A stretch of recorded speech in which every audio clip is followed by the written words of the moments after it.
कर्मों के जाल को रच रहा है और अपने आप को बांध रहा है। आपको मुक्त होना है, बंधना नहीं है। जीव का जन्म कर्मों के अनुबंध से होता है, कर्मों के बंधन से होता है, और उसको अपना ऋण चुकाना होता है। कर्मानुबंध ये बहुत सूक्ष्म विषय है। जैसे आप जिस परिवार में जन्म लिए हैं तो उस परिवार के लोगों से आपका ऋण है, इसलिए उसी परिवार में आप आए हैं। और ऋणानुबंध उसको बिना चुकाए या बिना वसूल किए आप वहां से जाएंगे नहीं। आपको लेना है तो वसूल करना है और देना है तो चुकाना है। ये पूर्व के जन्मों से निश्चित किया गया है।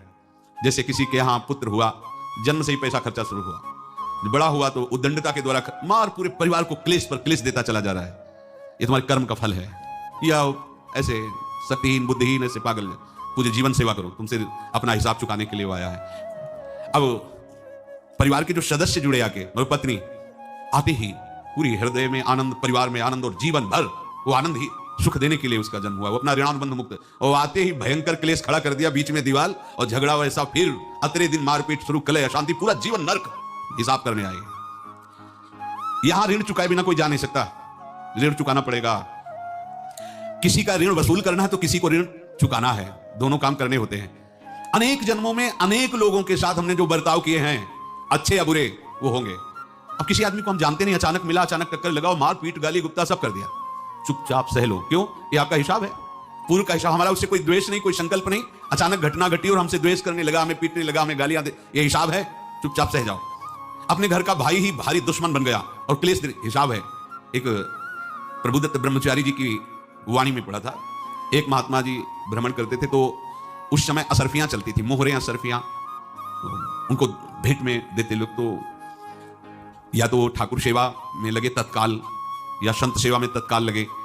उसका संग्रह करके डोलना ये ठीक नहीं है बैरागी के लिए, सिद्धांत में ये ठीक नहीं। तो जब 2, 4, 6, 8 ऐसे मोहरे हुई तो उन्होंने विचार किया कि और भ्रमण करके जब काफी मोहरे हो जाएंगी तो प्रयागराज में जब कुंभ पड़ता है, एक बार पूरे सब अखाड़े के संतों को, अलग अलग संप्रदाय सब संतों को बुलाएंगे और सबको पुआएंगे। अब साधु है तो यही विचार करेगा, और क्या विचार करेगा। तो उन्होंने ऐसे डंडा बनवाया, बेंत, जो ऊपर से चूड़ीदार और भीतर पोला, और मोहरे उसमें डालते गए। और भ्रमण, जहां जहां श्रद्धालु भगत थे सबके यहां जाना और इच्छा रखना कि एक मोहर तो दे दे दक्षिणा में। कामना कोई भी हो वो बांधती ही है, ध्यान रखना। इसीलिए प्रभु जो चाहे वो करे, अपनी चाह नहीं रखनी चाहिए, अपनी चाह प्रभु की चाह में मिला देनी चाहिए। धीरे धीरे वो छड़ी भर गई, भ्रमण करने वाले महात्मा चूड़ी लगाई, इंतजार करते रहे। जब प्रयाग का कुंभ पड़ा तो चले। तो रास्ते में एक गांव में पूछा जाता है, जैसे कहीं रुको कि कोई श्रद्धालु ऐसा है जो संत सेवी है। तो कुछ लोगों ने बताया, हाँ एक परिवार है बहुत संत सेवी है और आपको मिलाते हैं उनसे। आइए महाराज, घर में रुका, खूब अच्छा हलवा पूड़ी पवाया, और जो घर के मालिक थे चरण दबाए। चरण दबाते दबाते उनकी दृष्टि पड़ी उस डंडे पे, इतना मोटा और ऊपर से कुछ चूड़ी सी भी नजर आ रही, इस डंडे में तो कोई रहस्य ही है।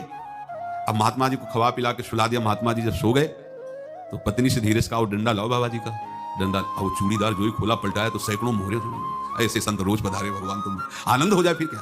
पत्नी से कहा, नाप के कंकड़ लाओ। वो तो महात्मा जी तो खाए खीर पूड़ी, आराम से सो रहे। रात में पूरी प्लानिंग करके उसमें कंकड़ भर के चूड़ी लगाकर सिराने रख दिया, सारी मोहरें हटा ली। महात्मा जी आराम से छड़ी उठाए तो वजन पक्का। वैसे बड़े लोग चतुर होते हैं, पर ये नहीं जानते कि कर्म कितना भयानक होता है। और उनकी कोई संतान नहीं थी, पर धन में इतना प्रेम उनको था। बहुत सावधान साधु महात्माओं के पास जो अर्थ है, गृहस्थी अगर आता वहीं से है, पर अगर उसको जोर जबरदस्ती या किसी छल कपट से, तो वो उसका विनाश ही करता है। आज तक का प्रमाण है। अब उनको ये भाव पता नहीं होगा, या पता होगा तो लोभ के कारण वो उसको मान नहीं पाए होंगे। महात्मा जी गए प्रयाग में, किसी अखाड़े पर रुके और वहां प्रार्थना की कि कल जो है संपूर्ण अखाड़ों का निमंत्रण किया जाए और सब संतों को भोग पवाया जाए, उनको दक्षिणा भी दी जाए।